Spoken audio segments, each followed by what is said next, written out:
Hey, I'm Shamar. And I'm Andrew. We're going to be doing a deep dive on all the connected DC animated movies and their cinematic universe. Yes, I'm here to discuss the interconnected storylines and point out how jacked everybody is. And I'm here to share deep comic book knowledge like Batman having his own sneaker line. So check out yet another DC animated podcast. Part of the Forgotten Entertainment family and coming soon wherever you listen to your podcast. Hi, I'm Mike. And I'm Dave. And join us every Thursday for a new episode of Two Player Bros, a podcast about two guys who play way too many video games. Join me and Dave as we talk about the latest in Xbox, PlayStation, PC, and VR news, previews, and reviews. We have it all, and we play it all. And join us every other week for Post Game, where we play through and dive deep into our favorite modern classics and new releases. That's Two Player Bros, available every Thursday wherever you get your podcast, part of the Forgotten Entertainment family. Hello there. I'm Colleen. I'm Anders. And I'm Daniel. We're three nerds who met through our love of science fiction and fantasy storytelling. Of course, one of our favorites is George Lucas's signature achievement, Star Wars. And if there's one thing the internet will never have enough of, it is nerds talking about Star Wars. Bam.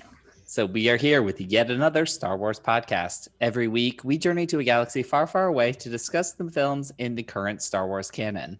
Mm-hmm. So this week we are taking a look at Star Wars parodies, and in oh my gosh, my brain just shut down. Like the entire English language just left my head. Guys, this is the finale. I'm leaving everything in. You know what? Fair enough. Yeah. So English left my head. What we're looking at specifically in this bonus episode is the 1987 film Spaceballs. Woo-hoo! So I mean. I think us bumbling through that just now is very indicative of Spaceballs. Like, we're channeling the movie. So, Absolutely. Are you two ready to comb this desert? Only if I get a big comb. There's my coffee. I always have coffee when I comb the desert. You guys know that. Of course we do, sir. Whatever. You know what? Yes, I will settle for wine. It's fine. Before we get into our next segment, we'd like to take a second to tell you all about this week's sponsor, Brush. Brush is an electric toothbrush that will change the way you think about brushing your teeth. With powerful sonic technology and ultra-gentle bristles, the Brush redefines what it means to have super clean teeth. It's like that feeling when you leave the dentist office and your teeth are kind of slick. It's just really fresh, whole mouth clean every single day. Our listeners can get 15% off their total purchase with code POD15. That is POD15. Follow the link in the show notes and enter the code POD15 to get your exclusive discount and upgrade your oral care routine. We'd also like to tell you about our new partnership with Fiverr. Do you need a freelancer to help design your new website? Or maybe you need someone to help write expert articles and blogs for it? Or an expert presentation designer to help with that big work project? Look no further than the #1 freelance marketplace, Fiverr. You can find designers, programmers, and more within seconds, some for as low as $5 per gig. Fiverr is the ideal tool to help you with pressing projects. Just post your gig or search for freelancers and you're off. Don't worry with the hassle of finding freelancers by yourself. Let Fiverr help you. See the link in the show notes to get started. Please note, yet another Star Wars podcast is an affiliate partner of Fiverr. We may receive commissions on purchases and services you buy after you click the link. These commissions help support the growth of yet another Star Wars podcast, and we appreciate your continued support. All right, so Spaceballs the movie was released on June 24th in 1987. It was written by Ronnie Graham, Thomas Meeham, and Mel Brooks, and also directed by Mel Brooks and starring Mel Brooks in 2 different roles. He's amazing. He's fantastic. On a budget of about $22.7 million, it made about $38.1 million at the box office. So technically a profit, and I don't know what the 80s were like with their marketing budgets. Like nowadays, they say you have to make about twice your production budget to break even with the marketing. So that wouldn't quite hit maybe, but I don't know about the 80s. It ultimately got some middling reviews, noting that it wasn't Mel Brooks' finest work, but still fine. I think those reviews are full of it. Wrong. This movie freaking rules. This is one of Mel Brooks' finest works. It's absolutely fantastic. And a fun fact I found researching this movie, in 2008, Spaceballs was developed into an animated TV series in Canada. And a few of the original cast members returned, including Mel Brooks and the actress who played Vespa. But Rick Moranis was retired at the time, so the part of Dark Helmet was passed from him to none other than the voice of every single clone trooper in Star Wars, D. Bradley Baker. Praise Yes. be D. Bradley Baker. And now Hitting it I out need of to the find park. that show and watch it to see him play Right? Dark Helmet. Dark Helmet. Yes, here for it. But all right, guys, Oh my on this gosh. rewatch, I mean, what are our reactions to this rewatch? Daniel, kick us off. I mean, this movie is so stupid in the best way. I love this movie so much. I turned it on and I knew I was gonna laugh, but I was surprised at how much I laughed. Mhm. Like I love this movie. I saw it when I was like way too young, so I Oh, did yeah. not get half of the jokes. Yeah. But like I think like as I've watched more and more, I'm like, oh, I'm catching things that I did not understand when I was a kid or a teenager. And I feel like I've appreciated it as I've gotten older, like even more. Yes, so much. Like there's very sophisticated humor here, and there's also very silly humor. Mel Brooks is Yes. so good Yeah. at melding the two together. Like it is very silly. This is a dumb movie with characters who are not smart. Not at all. Not smart people in this movie. I saw it when I was around 7. So Yeah, I was let's 8. see, 87. I was 5. So I saw it probably in 89. Yeah. And I laughed through it because I was a kid and I was like, this has got some funny stuff for me. Didn't understand anything like No. except like the fart humor and stuff like that. Like Oh, a lot definitely. of the more like highbrow stuff flew right over my childhood. I do like the performances too. Everybody is like hitting it out of the ballpark, embracing what the movie is. Yes. They know what movie they are in and Exactly. are embracing it completely. Mel Brooks is really good at getting performances like that out of actors. Oh, Especially definitely. like if you think about like Robin Hood Men in Tights with Patrick Stewart, it's like Patrick Stewart is in this movie, you guys. I love how willing to be silly Patrick Yes. Stewart is. Yes. I will say this: Robin Hood Men in Tights for the longest time. That was my reference for Robin Hood. I had that and the Fox cartoon. I had not seen the Kevin Costner movie. I didn't see that until so much later. Oh my god. So then you saw the freaking Kevin Costner one and we're like, they're ripping off Robin Hood Men in Tights. No, because by the time I saw it, I was old enough to know that Robin Hood Men in Tights was a parody of that.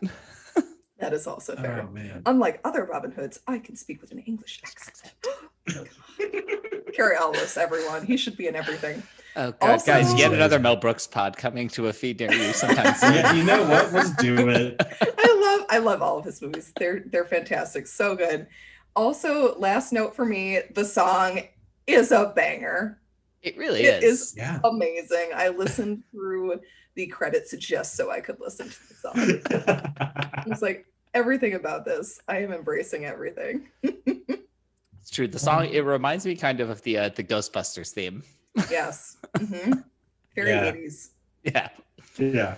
Busting Spaceballs makes me feel good. Guys, A banger, like I said. this movie is still so freaking funny. I was laughing from beginning to end. I mean, I've seen this movie 20, 30 times maybe yeah. over the course of my life. Yeah. Yes. Like you guys, I saw it when I was way too young. I'm pretty sure I saw it.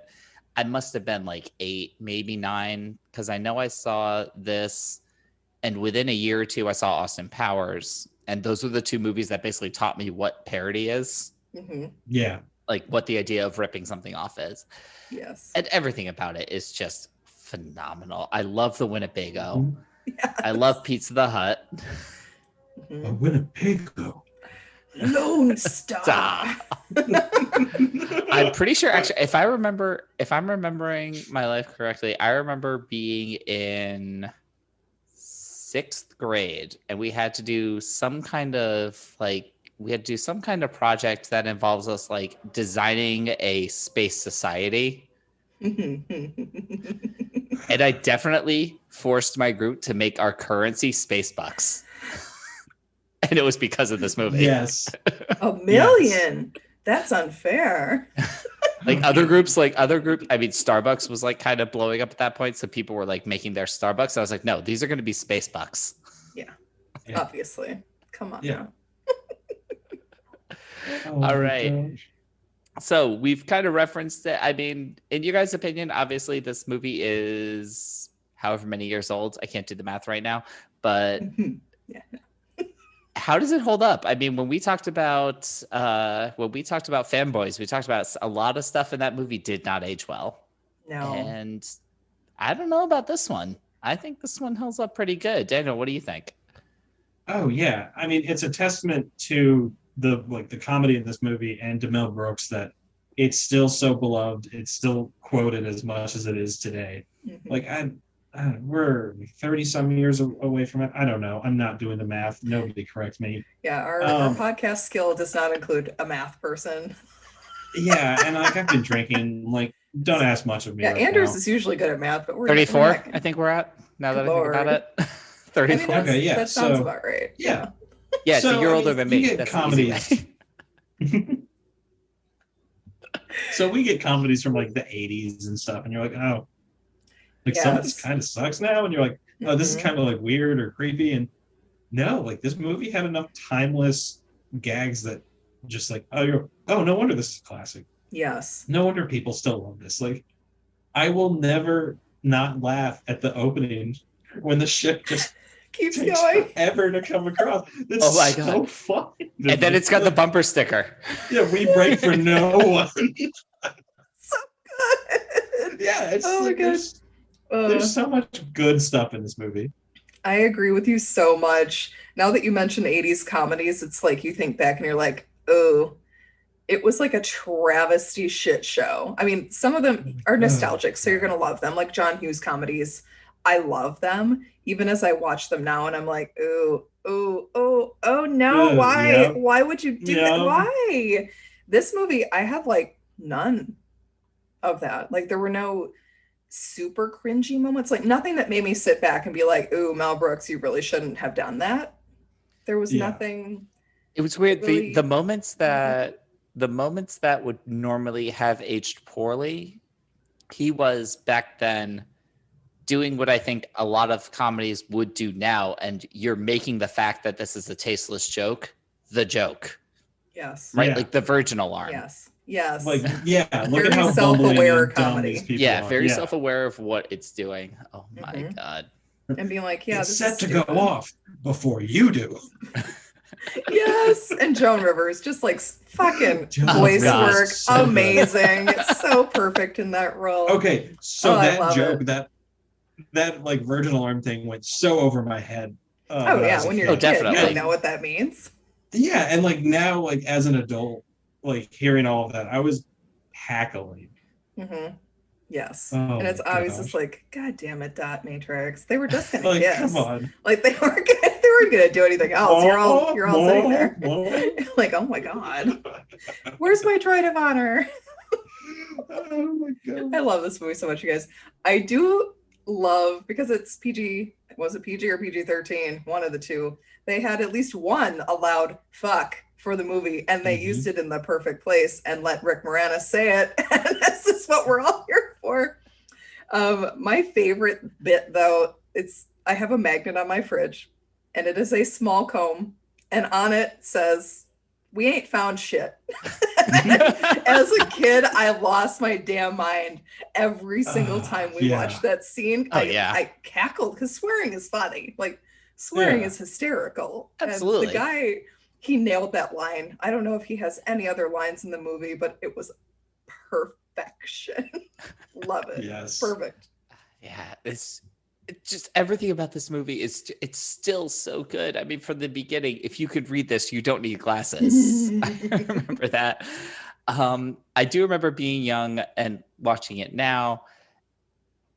The Jewish jokes definitely went completely over my head as a kid, and Yes. now I'm noticing just how many of them Yes. there are. Yes. Like when Oh, yeah. when the king is talking, even when the king is talking about the car, it's like my brother Prince, Yes. whatever, gave me a good price. He was Yeah. very nice to me. Yes.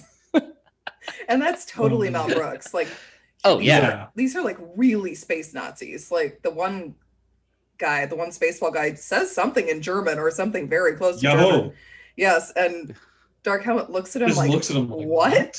I guess we're going there. I guess that's what's happening. Yeah. But Mel Brooks is a genius. shit. Like, he can totally take that stuff and it's funny, but it's also got that seriousness to it, which I enjoy. Like, Yes. yeah, we're going to take out these evil space Nazis who are stupid. So I think part of what makes this so good is that when you put so much specificity of yourself into something, like Yes. Mel Brooks putting so much of that Jewish humor into the movie, even if it's not something that you fully understand, when you get that specific, it somehow becomes like open again, where like it becomes funny for everyone. I don't understand how that works. I don't get it, but somehow it clicks for people, and I think that's part of what makes this so funny. Is that he put so much of himself into it. Yeah. All right. Speaking of funny, let's get into it, guys. What are some of our funniest moments of this movie? Oh, we can't just say the whole movie. Like, I know. if we could, we would just pull up the movie and play it. Fuck. Damn it. I mean, there's so much good stuff I can talk about, but the two main things I'm going to bring up. First, Michael Winslow and his amazing sound effects. Yes. Yes. I lost the bleeps, I lost the sweeps, and I lost the creeps. The what? The what? And the what? He's so good. He was in this, in Police Academy. Like, Yes. he's a comedic genius. I love his performance in this. He's so good. Mhm. And also just Rick Moranis, so good as Dark Helmet. When he's coming in and everyone's terrified. And then it's this goofy ass giant helmet, the dumbass tie. The tie. The tie And the makes it. shorts. Oh my god, the tie absolutely makes The it. tie and the booty tiny shorts. Like, Yes. And he's walking in and then he lifts up his stupid fucking helmet and it's Rick Moranis with those glasses. I lost it. Glasses and then on under with the helmet. coffee. With the coffee when he burns himself and spits it up onto the camera. And then the next time he has coffee, you see him like so carefully pouring it. Like, he is just a constant source of fun to me. Like, oh, Gem, only one would dare use the gem against me. Lone Star, so good. Raspberry. And then if I didn't bring up this line of Dark Helmets, like, I would be remiss. I used to say this with me and my brother all the time. It's I am your father's brother's nephew's cousin's former roommate. So what does that make us? Absolutely nothing.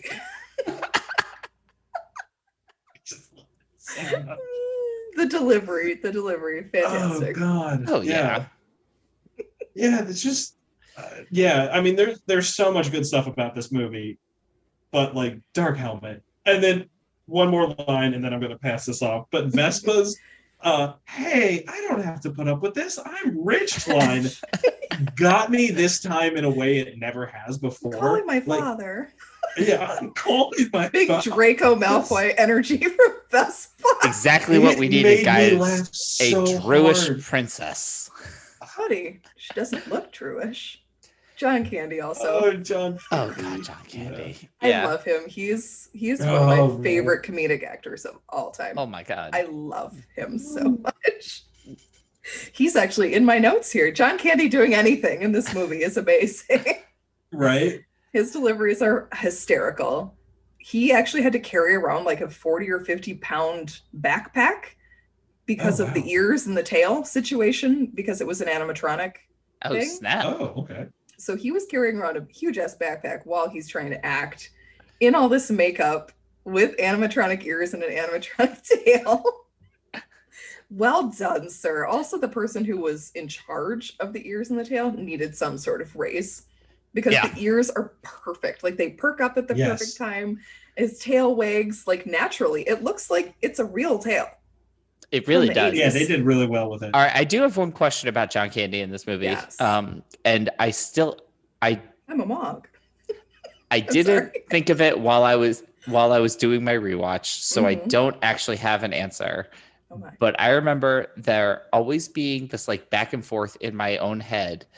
At the very end, again, great line delivery here. When the priest asks him his name, he's like, "Barf." Barf. What's your full name? Okay. Is it Bartholomew? Like basically just Bartholomew, but with an F instead of TH? Yes. Oh, yeah. Or, Yeah. because I always, when I was a kid, I definitely thought it was actually Barf all on you. Oh. I mean, that sounds funny. Although I think it's Bartholomew, like the name. Okay. But like we said before, kids say hilarious shit.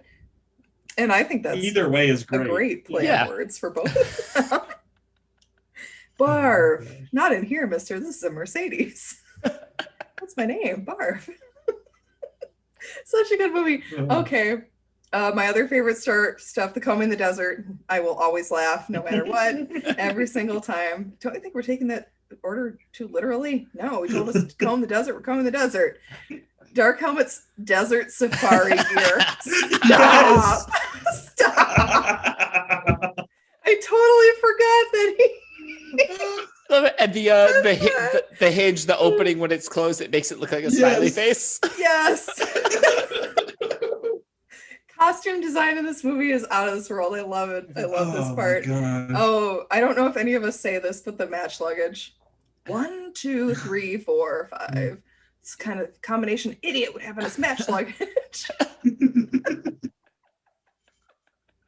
Oh man! It's and then, my of course, industrial strength hair dryer, and I can't live without it. Okay, this is one of my moments because I didn't fully appreciate this. I knew it happened, but I didn't like fully recognize it as like a hilarious gag until this rewatch. Is that they toss the hair dryer on the ground, so the trunk is now empty, but they still pick up and carry the trunk afterwards. Yes, they do. Yes, they do. And they're like, "Oh, it's so much lighter." Like we said, everyone in this movie is stupid. Next for me, Snotty. I love Snotty, the Scotty character. Oh yeah. Why is he in a kilt? Why? We don't know, but also, okay, fine. When he said Loch Lomond, I did not understand that as a kid. Obviously, I was like, I don't know what he's talking about. But now I'm like, of course, we're going to have a Scottish stereotype in the Spaceballs for some reason. And we call them snotty. Yes, Snotty beamed me just last night. It was wonderful. Wait, oh my god. That for character. the uninitiated. I loved her. I wish what she had is been Loch more Lomond? movie. Loch Lomond is a lake in Scotland. Okay. There's I was a like, song, okay, a song about it. And I did not get that as a kid. And this time I was like, oh shit, they're just dropping that in there. And then my last one of my other favorite lines of the movie is, oh shit, there goes the planet. Yes. The yes. apes on the planet of the apes. They're climbing up the nose. The delivery is so perfect. It's absolutely perfect. And once again, the costume department, I'm sure they borrowed that from someone. They got that costuming from somebody because it looks exactly like the Planet of the Apes movie costumes. And I'm here for it. Here for them being like, no, we want nothing to do with this situation. Oh God. All right. So for me, I mean, right from the outset, again, if you could read this, you don't need glasses at the end of the opening crawl is just amazing. Yeah. I love everything about Pizza the Hut. He is just so funny. Vinny, the little like twerking droid thing. You're delicious. Gonna come for you. And then, of course, the fact that he ate himself to death. The scene that always sticks out in my mind is the now scene. Everything that happens now is happening now. What happened to then? Past then? When? Just now. Where? Now. I'm pretty sure I could still do the entire thing. From the time I was like, when will then be now? Now. Soon. I love that scene. I've always loved that scene. It was on this rewatch though that I was starting to think about that whole idea of instant cassettes. Yeah. And if you showed this to a kid or to like a teenager or whatever nowadays, are they gonna get that video cassettes and VHSs were actually a thing? This isn't like a joke invented for the movie. The concept of a VHS. That might be one thing that doesn't age well. Yeah. And Mr. Coffee. It doesn't. Nobody knows what Mr. Coffee is. I have a Mr. Coffee. I Thank you. hope that they understand what a VHS is. I would hope so too, because it's very funny. Yeah. And then another small detail I noticed on this is the first time I've noticed this. when he gets caught in bed with the Bubba Mint twins or the Wintermint twins, whatever it is. Chew your gum. Chew your gum. When he gets caught in bed and he's trying to pretend he was reading, the book that Scroob is holding is by him, and it's called "Don't Blame Me." Has like a meta commentary on politicians being like, "Don't blame me." Of anyone? Wow, Mel Brooks just out there predicting solid 30 years in current advance. Situation. Yeah. This movie was also made probably right at the start of the whole climate crisis, global warming type thing. Yes. So we used all of our air. So now what do? We go and steal it from Planet Druidia. Yes. With their air The shield. Perrier. The Perrier. Oh, the Perrier. Oh my Perrier. God. All the little brands of everything in this movie. I mean, everything being labeled like Mr. Whatever is also, to me, that's very much like Adam West Batman. Yeah. Wait, we would be remiss if we didn't mention when they go ludicrous speed. Oh God, yes. Gone plaid. We can't stop. We have to slow down first. Bullshit. The flying face forward, smashing into the control panel. Smoke if you got him. Yeah, smoke if you got him. My brains are going to my feet. We didn't talk about the stunt doubles either. There's just too many things. There's too many great jokes in this movie. You captured their stunt doubles. Oh, I think so. When I was a kid, when I was very little, the one scene that like stuck out in my mind, other than the now scene, is the he shot my hair, and then she just like unloads and takes out everybody. Yes, that is one of my mom's favorite lines from this movie. Like it gets her giggling every time. And it makes me so happy because like my mom's giggle is one of the funniest in the world. Like I love it so much. So I love watching this movie with her. Just her reaction. Oh man. Her old nose. Oh God. No. Where did you get that?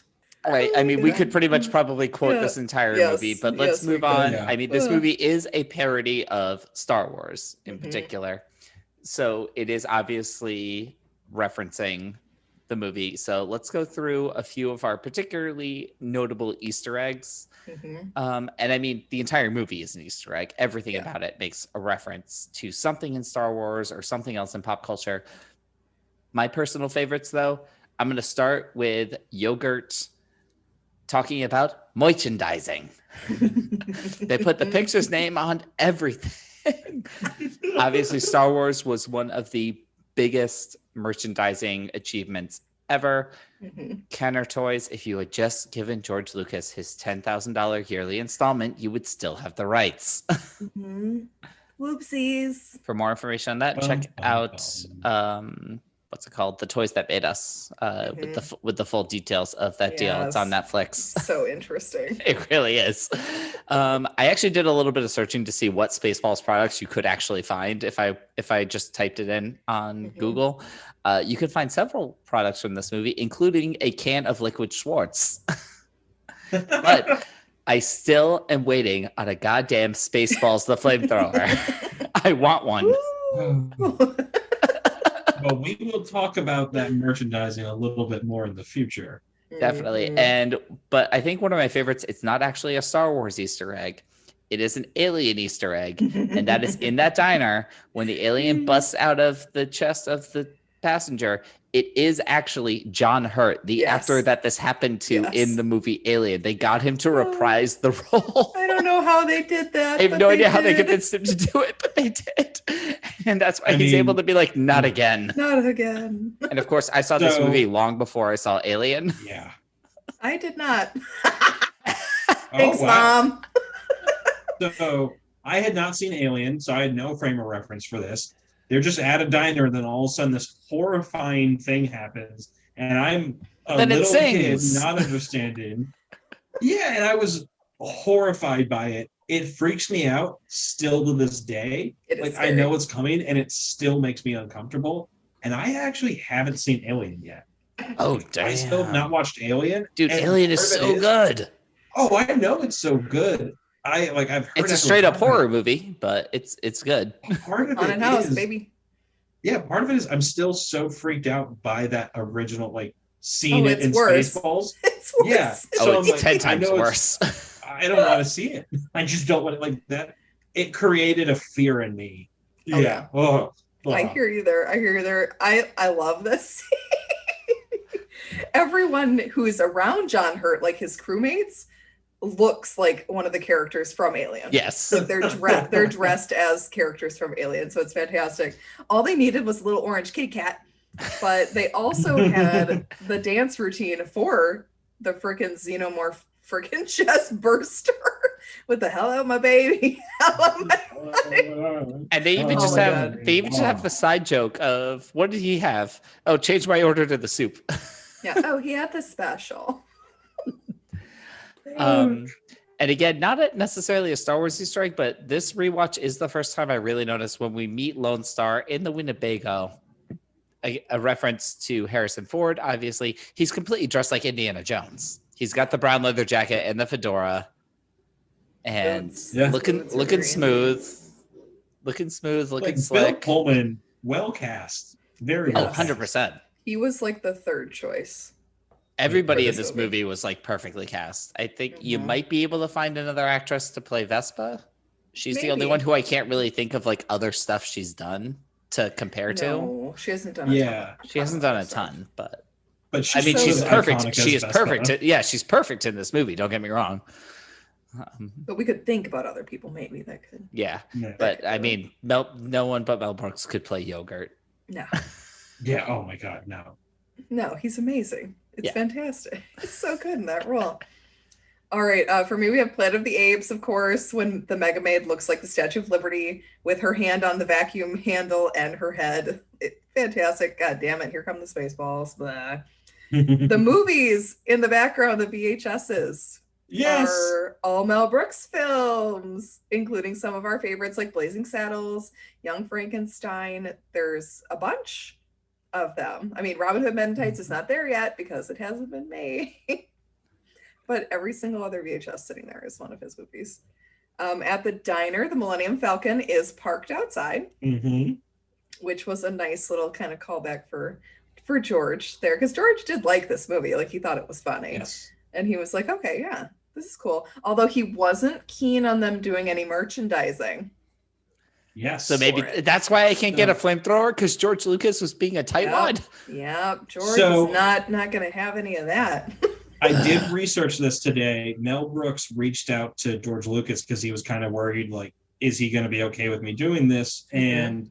And George Lucas is like, yeah, this is fine. Like, I think this is pretty funny, actually. Like, and you've got a good story there, even if you took out the comedy. Like, that could be a compelling story. And so, like, that's awesome praise from George. His one caveat was you can't merchandise toys because he didn't want him to cut in on the Star Wars toys.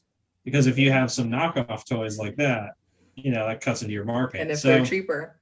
I think it's exactly. funny. It's interesting that you say that, Daniel, because I was thinking about this, like just the story in general. You've got the small group of people, including the princess of a planet, who end up escaping from the enemy, and then they run out of fuel / their hyperdrive is damaged, so they crash land on a desert planet and ultimately have to kind of fight their way back. Basically the plot of Phantom Menace. Yes, it really is. Very much so. They Give me the dark helmet cut of Phantom Menace. Yes, they turned him. Yes. They turned him into Colleen's favorite danger snack. No, don't take Maul away. Don't take Maul from the Phantom Menace. The movie falls Just apart. make Rick Moranis the Emperor. Oh my god, that would Oh, be God. amazing. Or if he's Valorum, like if Rick Moranis is Chancellor Valorum at the start. Like, Palpatine, you're one of my best friends. How could you do this to me? It's like, wow. I'm doing my best here. What the hell? Oh, poor Chancellor Valorum. Okay. Oh, the last one that I found was that Lorene Yarnell, who is inside the Dot Matrix costume, was a Mhm. trained mime. just like Anthony Daniels, wwho played C-3PO Yeah. in Star Wars. That was they a shared great that little thing. costume too. Yes. Yeah, she looked amazing. Yeah, I mean, the really robot does was. look more like Joan Rivers. It definitely does, but it's got the such a good same. costume. It's a great costume. It's got the same thing that C-3PO does, where the face is actually completely expressionless. So you're relying Yes. entirely on the movements and the voice to do it, Yeah. to relay everything.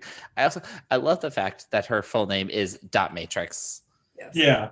a reference to, especially at that time, like the original printer, basically a Dot Matrix printer. Mhm. Something I did not understand until I worked in an office where we still had a dot matrix printer. And when I came back and was, oh my God, are you kidding me? I never understood this joke for like 20 years. Oh man. Perforated edges. What is this? Oh God. God. Old When those printers. things get jammed, oh my God. Everything So- gets jammed. So, as a parody, like specifically as a parody of Star Wars, do you guys think that this fully works?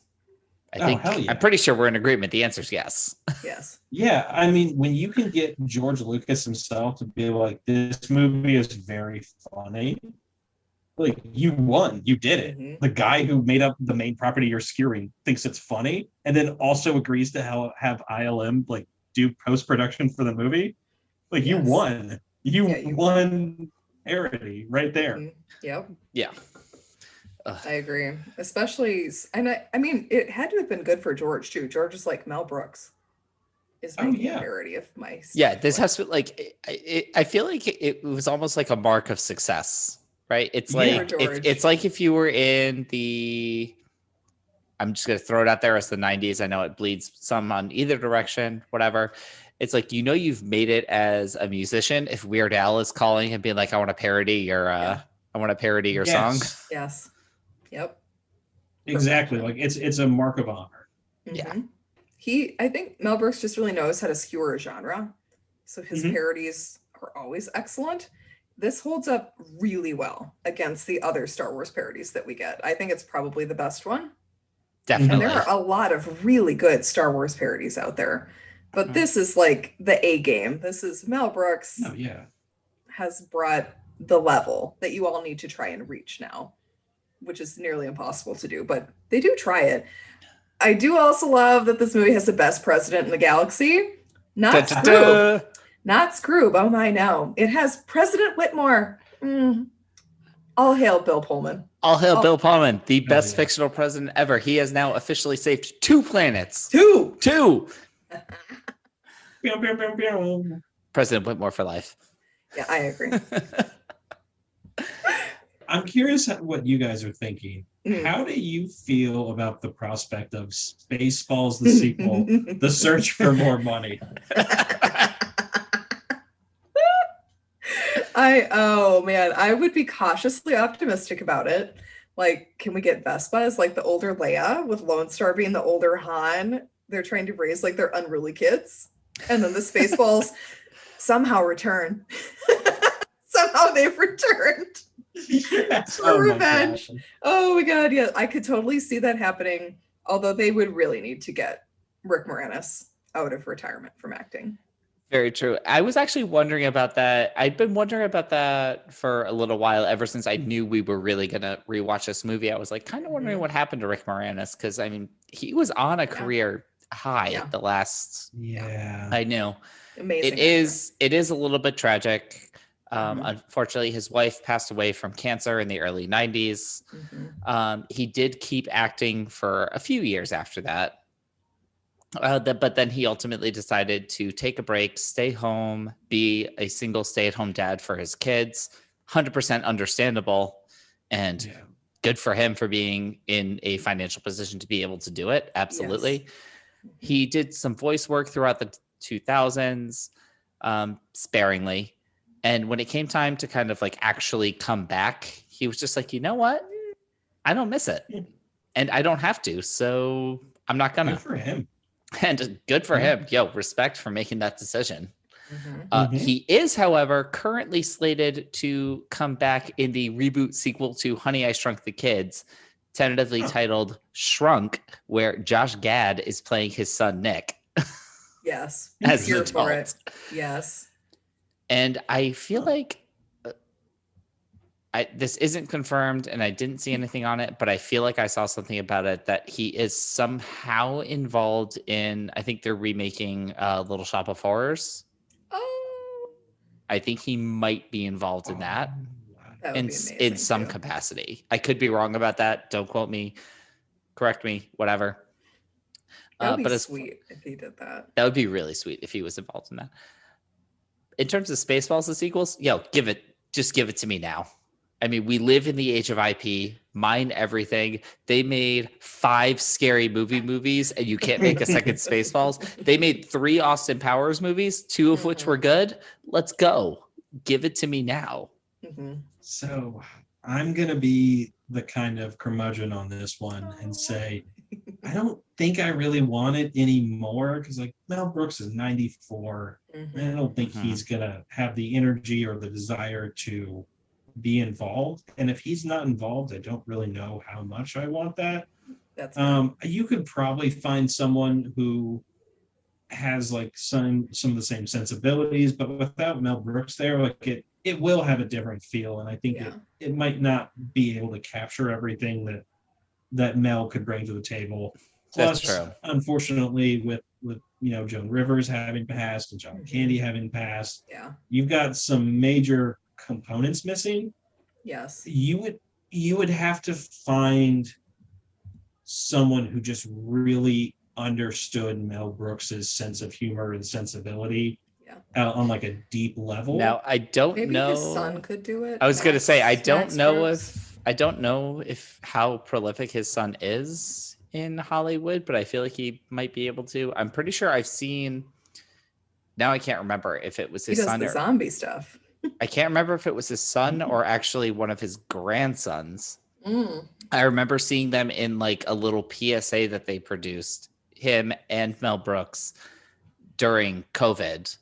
And they were like, I think that was his grandson. It was his grandson. He was like standing in the backyard and Mel Brooks was inside. And they were like, yeah, this sucks that we can't actually touch each other, but he's 94 and we're in the middle of a pandemic. This is the best that we can do. And they were like showing people. And Mel Brooks absolutely had all the same energy, all the same like the shtick and the comic while he was doing this. Mm-hmm. But it was still very serious, which again is one of the reasons why his movies are so great. Mm-hmm. Yeah. Yes. I mean, God, Dracula Dead and Loving It is one of the best Dracula movies ever. I don't know if I can agree with you on that one. I mean, there are so many, but there are so many, and there are so many bad ones. Like, it's probably true that that is one of I mean, the you could better probably Dracula toss out all movies. but like 1 or 2 of Christopher Lee's. Yeah, we're sorry, Christopher Lee. We love you, but also you made a lot of movies, and some of them were not good. Secure the Bag King, but also take better scripts. Yes, we love you though.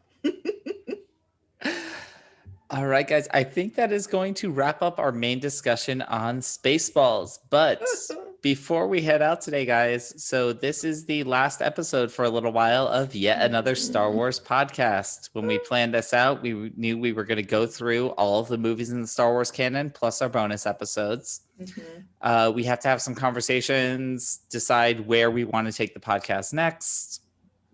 I mean, just like we say, the internet will never have enough nerds talking about Star Wars. There's always more Star Wars to talk about, but we just need to take some time and plan out what's next for the pod. So as a little bit of a parting, we have now gone through 12 Star Wars movies. 12. And we are going to give you guys and each other, we have not revealed these yet to each other, so we'll see if there are any surprises, our official power rankings. We've talked the movies, we've talked legends, we've talked canon, we've talked parody. Guys, what are your power rankings for the 12 Star Wars movies we've discussed? No TV shows. Colleen, Rebels is off the table.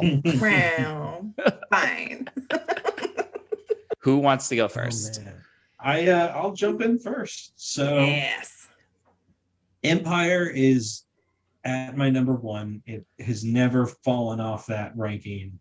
It is just solidly there. At this time, Rogue One is second. it and Last Jedi have bounced around in position, but Rogue One for me, second. Last Jedi is third. Mhm. And then Return of the Jedi is like right there underneath Last Jedi. Like those two could flip in the right scenario. I just have to be in the right mood. Given your A New Ewok Hope- stance, I am shocked at this I'm kinda placement. shocked, too. I am I'm absolutely kinda stunned. shocked. I'm not the biggest fan of the Ewoks, but everything else around it is so compelling Vader that Luke I can stuff. forgive it. Yeah. Yeah. And like part of it is I have to let go of what could have been and just excuse me, let go of that burp as well. The Wookiees still. Yeah. That was just the little bit of anger leaving my body, so I can say, you know what, Ewoks, thank you for your contribution. You're not what I hoped, but you were there, so thank you. So after Return of the Jedi, it's A New Hope. Just classic. Force Awakens right underneath that, but these two gave me some of the biggest trouble. I kept putting Force Awakens first and then New Hope and flipping it back and flipping it back. Those two fight neck and neck because, I mean, yeah, I get the criticisms. Force Awakens is basically a new paint job of A New Hope, but it's a fun one. It's really fun. Yes. But I think the classic nostalgia of A New Hope wins out just a little bit. Revenge of the Sith is after Force Awakens. Then we've got Solo. And then Phantom Menace. Rise of Skywalker is 10th out of 12. Like, I'm sorry. It was just it. There's a lot of other Star Wars movies I'm gonna watch first. Clone Wars. Realized I didn't even include it on my list, so I had to put it in there. Yep. You know what? It's fine to leave it out. No, I'm being mean on like unintentionally. There's good stuff to be in there. It's just the less I say, so I don't go into another rant. Clone Wars at 11, and then we've got Attack of the Clones last. Flo, I'm so sorry. We are very. If I'm gonna watch this movie, I'm gonna watch clips of it. Yeah. Or I'm gonna watch the. Don't get us wrong. That's exactly what Flo is watching too. She's watching clips. Fair enough. The good ones. She's watching the clips I feel of like Naboo. we're watching different clips though. Yeah. She's watching clips of Naboo, and I'm just being a slut for Sonic Charges. Well, I mean, so is Flo. I know her love. I know her love of Sonic Charges as well. She will definitely be all in for the Sonic Charges. As am I. They do sound amazing. Okay. Damn it, Anders. No TV show. Yeah. Shit. Just the movies. Okay. Just like Daniel, Empire is my first. It will probably forever be my first. It's amazing. One of the best twists in all of movie history. I mean, you really can't beat it. It's going to be very difficult for any Star Wars movie to topple Empire from the top. Next, The Last Jedi. I love this movie. Innovative, interesting, shot beautifully, well acted. Rogue One next, and those two can flip-flop to any given day. Once again, perfectly cast. It came out of like this really weird rut from like they switched directors, they switched writers, like there was so much drama going on, and yet it's still a great movie. A New Hope, classic, love it. Han Solo, Harrison Ford looks real good, you guys.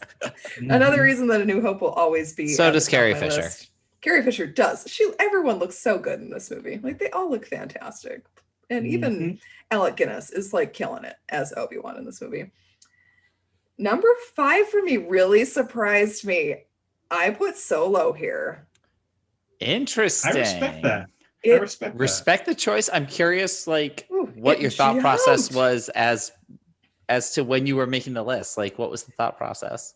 It was really strange because I was like, "What's number 5?" Because I mean, it has Maul at the end. That instantly gives it like 20 bonus points. Sam Witwer's voice, like cascading out of the screen at me, was something that I will never forget. But mostly, I think it's fun. Like, this is a fun movie. Yeah. The casting is flawless. Like, all I have to do is think about like L3 and Landau. And I'm like, well, there we go. There's a movie. Like, it does, the entire movie could just be them, that it would work. Oh, man. I just really enjoyed it on the rewatch. I watched it with Flo when I was in California, and we were just like laughing, and we were like, this movie's really sexy. Like, it's a sexy Star Wars movie, which doesn't happen very often. It has Re-listen to our episode on Solo if you haven't. If you want to hear about the sex, yes. If you want to hear about definitely the lack thereof and how much Flo wanted there to be fucking on capes. Well, I mean, they were right there. They were right there. The capes were there. Lando was busy. They could have been fine. Oh, please. Lando would have Point joined. of having all That of is- those that is capes if fair. you're not going to fuck on them. That Come is fair. Totally fair. Freaking Woody Harrelson coming out of nowhere. Next, I have The Force Awakens. Love it. Such a good romp of a movie. Like, yes, Yeah. it's a solid film. I can just put it on and watch it, or put it on while I'm not, like, while I'm cooking or something, and I will enjoy it. It's going to be great. Yeah. Lower than some people might have it, Return of the Jedi. It's just not one of my favorites. Like, it's not one that I'll go back and watch, like, on purpose, really. I like it, but it's just, it doesn't do as much for me. Like, Solo's more fun than Return of the Jedi is. For me, I think at so. least. Yeah, I can see that. It's Yeah, like a rewatch. that's It's not a fair. rewatchable for me as much as the other ones are. And then I get into the mess of the bottom part. Revenge of the Sith is my favorite from the prequels, although Yeah. The Phantom Menace has climbed higher recently because, like, Maul is in it. So yes, of course it's going to be higher. But I also, I Mhm. love Liam Neeson. I think he's fantastic in this movie. Ewan McGregor, amazing, even with that Yep. stupid braid. Why did you do that to him? There's good moments in the movie. It works really well as a movie.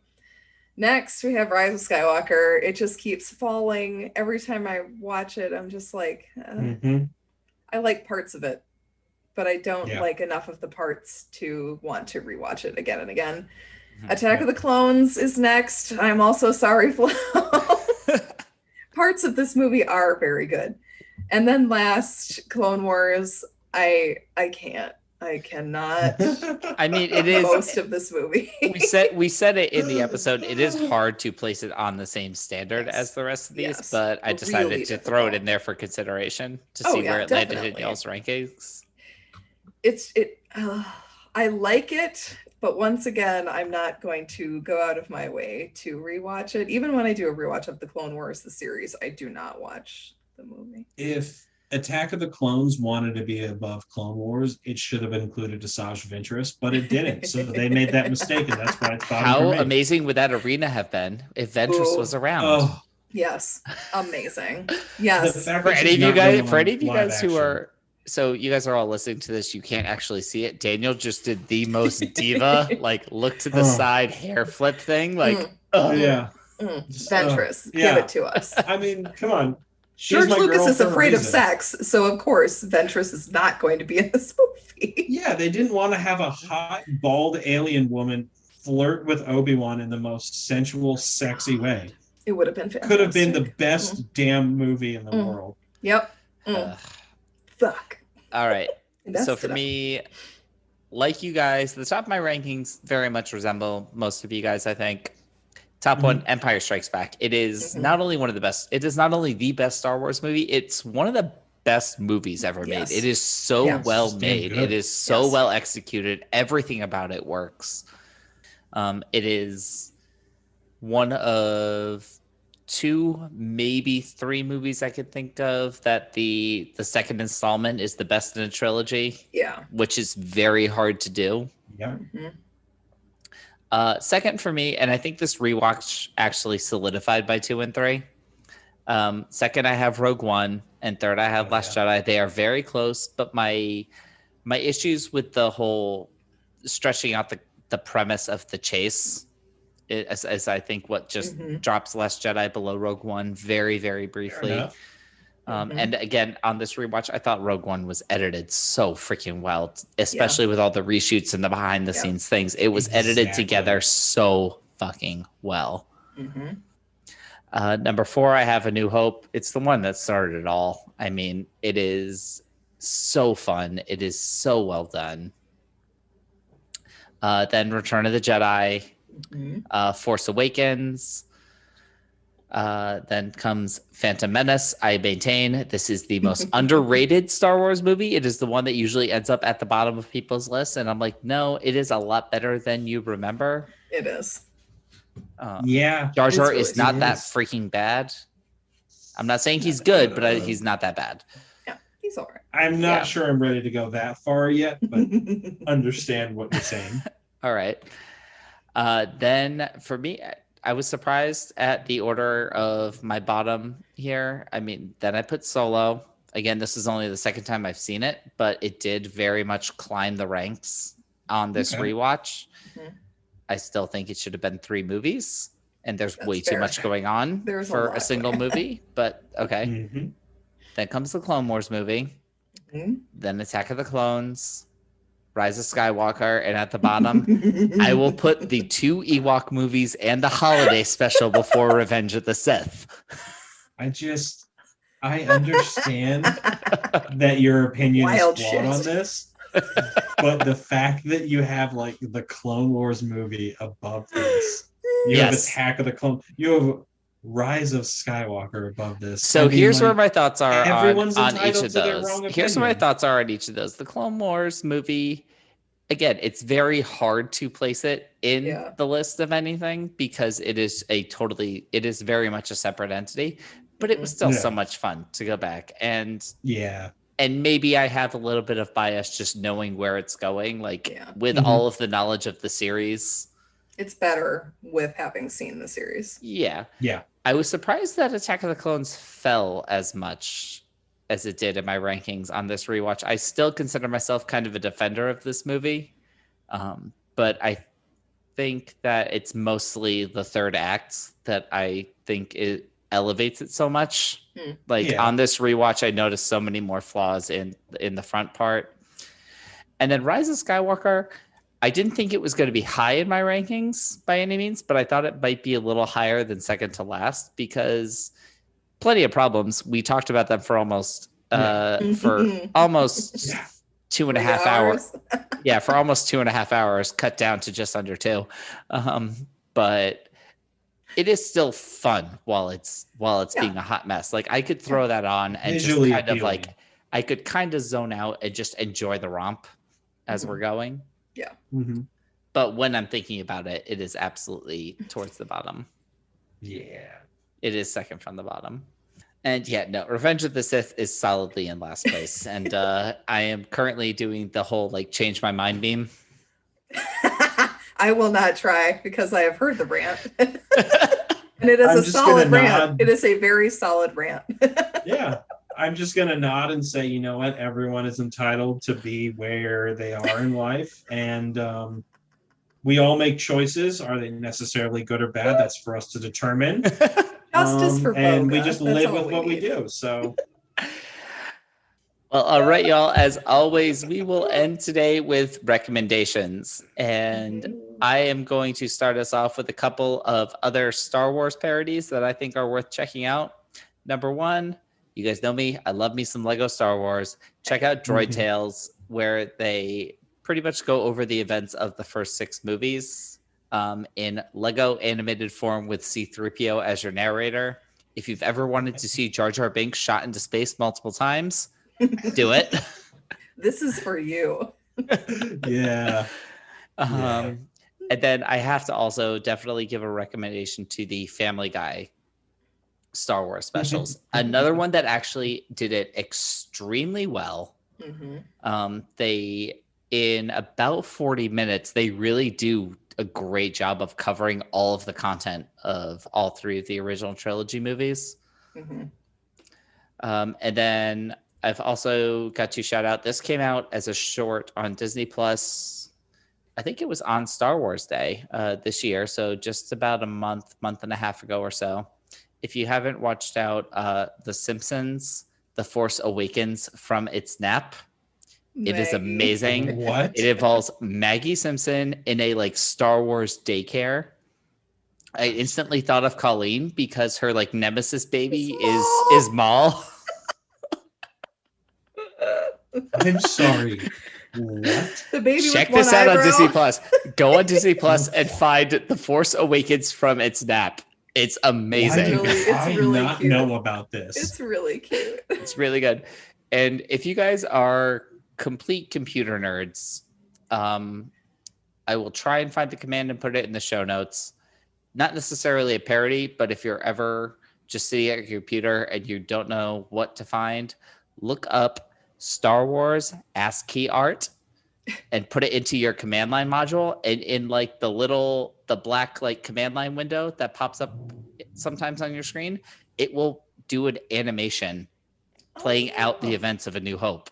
Wow. It lasts Oh my like gosh. it lasts almost like 20 minutes. It's incredible. Holy shit. Nerds of the world unite. Exactly. I will YouTube that because I am not technologically savvy enough to do it myself. Neither. I'm very afraid. Daniel, do a search on your computer for CMD. I And like, that's how you just pull up the bought this window. thing, and I am not gonna like. Yeah, Look, I was you going to say, say Daniel that? just got a new laptop. We're not going to destroy it. You say that, Anders, but I'm gonna like touch it, and then all of a sudden it's like you have wiped your Explosions. entire operating system. And it's like, oh, cool. All right. Okay. All right, mine. Now that I know Daniel hasn't seen it, and I assume he hasn't seen the other ones either, No. I have to recommend Alien and its sequel, Aliens, Mhm. directed by Ridley Scott and James Cameron, respectively. Both are staples in the sci-fi horror genre. They gave the world Ellen frickin' Ripley, y'all, who will Daniel, cut a my dog bitch. is named after Ripley, so Hell I yeah. need you to watch this movie. Sigourney Both of Weaver them, actually. was nominated I'm for old a enough Best now to get over Actress this. Oscar for Aliens. Oh, A horror Sigourney movie. Weaver, a queen, Yes. a queen, Wait. a queen. Wait, Absolutely. Aliens. I don't know if Aliens qualifies as a horror movie. It's much more sci-fi. It's action adventure sci-fi horror. Yeah. I mean, parts of it are very Alien horror. is very much very horror. Yes. Alien is like haunted house. Yeah, And haunted house in Aliens space. Yeah. is like invasion and we're all going to die. Yes. Mhm. Plus there are space marines who think they're cool. Bill We are your Paxton is in it. badasses. They are. I love Bill Paxton, and he and James Cameron have a really good relationship in their films, and I love him in Aliens. It's Oh, so totally. good. Game So good. over, man. Game over. He's so good. Oh, Daniel, you need to watch these. I mean, the first one is much scarier, Yeah. like viscerally much scarier. I like Aliens scary is movies, Aliens though. is fun, and They also don't freaky. listen to the smart woman, and then she gets away with her cat. Yep. Yeah. Yep. Smart woman survives with cat. Look, if Sigourney Weaver and a cat are ever telling me what to do to survive, I'm gonna be like, yes, ma'am. I am Yes. doing whatever you say. Yes. Mhm. Alien is also really good at flipping tropes, Mhm. Very which much so. was interesting for the horror genre at that time because like there is the final girl kind of trope situation, but she's usually like virginal and not maybe the brightest bulb on the tree, but yet she still lives. Whereas Ripley is like so smart and she's third in Yeah. command of the ship. So it's like you should have been fucking listening to her, but they don't. It's Mhm. some wild shit. Wild shit happened. Great Oh, movie, yeah. Daniel. You in should watch Alien. it. It's I've fantastic. seen Aliens vs Predators. No, It's not good. It's not good. Daniel. Wait, I wait, know, hold it's on. not I good. need to I am clarify here. appalled. Have you seen just the second one of those, the Aliens vs Oh. Predator Requiem? No. I saw like the 2004 like The one Alien vs Predator In- with in the the Antarctic. Arctic, yeah. The Antarctic one with Yeah. Lance Henriksen. Okay, again, Yeah. I'm not saying that one's good. It's not particularly good. Oh, it's so Better than goofy and- Requiem. and It is a dumb. little Oh, underrated Requiem's though. bad. Requiem is just terrible. It's horrible. Requiem's So bad. I actually turned it off. I watched like Alien vs Predator when I was, I don't know, like 12. Like I watched it in middle school with a friend. No, I'm go trying to watch the remember good how old that ones. I'd Yeah, rather you watch watch the good Alien ones for 3. Wait, or have you Alien ever seen Resurrection. Predator? Yeah, have you seen regular Predator? Original I Predator? saw Predator on TV like multiple times as a kid, but I don't think I've actually watched it like through on All right, like, Daniel, TV. you have homework. You can't just Yeah. watch a Oh. television version of Predator. It has swearing Look, in it. okay. It's to the the chopper. last episode. It's the last episode. I'm going to reveal some embarrassing stuff here. Guess who's No. also never seen Jaws? What? I saw Yep, Jaws when I was yep. 6. I'm terrified of swimming pools. So everything's I've had this fine. conversation with my parents. I'm like, these are classic movies that like I feel like I should have been exposed Daniel, to you are at a some point. grown ass adult. Get on this. You have had a year Yeah. of freaking COVID quarantine, and you haven't Okay, seen Jaws. This is Are this you is kidding carried me? across like 3 different phones, but I have a list of movies that I need to watch that are like super long. I would move those 4 that we gave you up. I would notches. absolutely, Yeah. and I don't want you to go through the full list, but I do want you to send it to me so I can post it on Instagram. Let's see. I'm editing it because some of these I have seen since then. Like I have seen Rear Window. Oh, thank God. Okay, good. Like I have seen Casablanca. Mm. So I don't think I've ever Terminator seen. 1 and 2 are on there. I'll actually say I've never seen Casablanca. Casablanca's good. It's a fantastic movie, but Yeah, it's not Alien. yeah, I no. mean, Yeah. it's- Oh, and people will disagree with me and be like, Casablanca's like top 5 movies. I of have all seen time. the It's like, parts yes, of that's fine. Casablanca that I'm required to see to understand all the references. Yes. yes. This is fair. Daniel, gosh, you got a long list. Okay. Yeah. Next, everyone, please watch The Orville. Yes. I love this TV show so much. It's Seth MacFarlane, a comedy. Starts out as a Star Trek parody, like pretty much across the board. And then all of a sudden it gets better than it has any right to be. Like I started watching it, was like, what is happening in this show? Why is it getting so good? It's so good. And I Seth remember MacFarlane watching is the show. really funny. I remember watching the show and it was like totally funny, trying to do the full workplace comedy. Yes. But it on a was stretched. starship. But it was stretched out. It was a, without commercials, like 42-minute show. Yeah. It wasn't like a 22-minute office sitcom. No. Yeah. Yeah, they tried to make it like a dramedy. They tried to make it a dramedy, a and then parody. they leaned into the dramedy Mhm. aspect of it, and it just gets so good. It basically So becomes a solid Star Trek show with It a does. little Yeah. bit of comedy. Yes. So good. And very self-referential for our time also. Mhm. It's so good. The 3rd season is finally going to be airing this year in October, supposedly, on Hulu instead of Fox, which I'm here for because I have Hulu. Like, yay. Yes. I have my friend's You catch Hulu up on password. that. Yeah, right, exactly. I've been waiting for this frickin' show to come back. I waited all through COVID. I was like, where is the Orville season 3?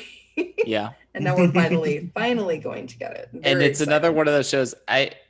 So I'm curious now, this getting completely off topic, away from Star Wars, Star Trek, getting into general content things. You guys know me, I'm a content junkie. Mhm. I watch almost everything. We're getting into an age in TV, especially, where the idea of a show being canceled is kind of going away. It's kind of just like, we're on hold for now until We'll we see who decide picks us up. until we decide what to do next. So the Orville is more or less ending with season 3, but Yeah. it's not like officially canceled. It's kind of just like it's Mhm. kind of in this like weird holding pattern of, you know what, Right. if we get a good idea for another season, we'll do it. Like this is what they And do yeah, let's do with it. shows like a lot of comedy shows like South Park, It's Always Sunny, like, Mhm. and the creators are just like, don't ever accept them as cancellations. Just be like, no, I'll be back in a couple. If I have a good idea, we'll come back and We'll we'll do come 10 back. episodes and it's fine. And they And can so do these that. What's, things, um, and they're just continuing to do that. Mhm. What's that David Fincher show? Mindhunter. Mindhunter might Mindhunter. finally be Where back for season 3. potentially- Yes. Yes, which fingers crossed. Please. Yeah, Yes, season please. 2 was a And a little bit tour, weaker, please. but it was great. Yes. Still so Still so good. Love it. Well, as we talked, I edited that list down, and I think you guys are going to be very embarrassed with me. Nah, it's fine. Oh man, Oh, So- not so much. I will recommend some more fantastic Mel Brooks movies. Guys, watch Robin Hood Men in Tights and Young Frankenstein if you haven't. Oh my God, they're so good. Please watch. So these good. movies. If you want Robin Hood perfectly skewered, Mel Brooks has got you. If you Mhm. want old time horror movies perfectly skewered, Mel Brooks has got you. Like he's there. Yes. Also, I love that in Young Frankenstein, the grandpa from Everyone Loves Raymond is there. yes. Like, Peter Boyle. Yes. yeah, as the Peter monster. Boyle. He's so good in that. So good. And I'd say Blazing Saddles also watch, even though that one has not aged as well. Not as It well. hasn't, but you will still laugh your way through it. You will still laugh. I mean, Mel Brooks is making fun of white people, which is basically why we're watching the movie. There's just a lot of word choices that are jarring for our time. Yeah. Yeah. Even though definitely it's more empowering than you would think it is. But yeah, Mel Brooks, we love you. We do. And Mel Brooks, no matter what he's making, he knows the movie he's making. Mm-hmm. Yeah. He knows what he's doing. And that's why even things that you just said to today's standards, it doesn't hold up. But when you watch it and you think about the context that it's in, it's just like, I know exactly what he was thinking when he made this. Yes. And Blazing Saddles was very subversive. Extremely. Really subversive. It was like, you get after it. Yeah, it's easier to watch Blazing Saddles and be like, oh, I get where he was coming from. I get what the comedy was trying to do. Than say, like, I don't know, Revenge of the Nerds. And you're like, oh, that's just rapey. No, it's just bad. Yeah, that's just bad. Yeah. Revenge of the Nerds, Porky's, Animal House, they're all just bad. Yeah. Where with Blazing Saddles, you can see what he was going for. Yes, Like, it's more satire than anything. Yes. Yeah. Which usually does better, surviving the time continuum. Mm-hmm. Well, all right, guys. Well, thank you all for joining us today. Yes. You can find it. And thank you guys for joining us on this full journey as we have navigated the films of the Star Wars canon. Yo, find us on Twitter and Instagram at YASWP Pod. Follow us wherever you're getting your podcasts. Leave us those 5-star reviews. You can check out all of the offerings in the Forgotten Entertainment family at forgottenentertainment.com. You can find Colleen and I on the Bohemian Geek Studies podcast, where we are currently diving into Star Wars Rebels. I think when this episode airs, we will be just getting into season 3. Yes, getting into the meat. One of the getting into the meat of it. Yo, Maul's coming for a season, guys. Here we go. You could head to Colleen's book reviews at bohemiangeekstudies.com. I think, Colleen, you're still in the middle of New Jedi Order.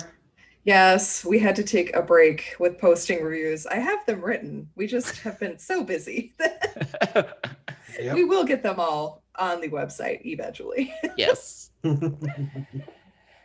And guys, this is normally what I'd say tune in next time. But again, this will be our last episode for a little while. When we decide what is next for the podcast, we will definitely be up on our social media channels. So stay following. And if you happen to have a particular idea for where you think we should take the podcast next, let us know. If not, we'll be back for Kathy Jenkins. Yeah, pretty much. We'll definitely be back when the movies start coming. But until then, like we always say, the internet can never have enough nerds talking about Star Wars. Darn right. So long, everybody. Love you guys so much. Yeah. Cheers to that. Cheers. I thought it was mine.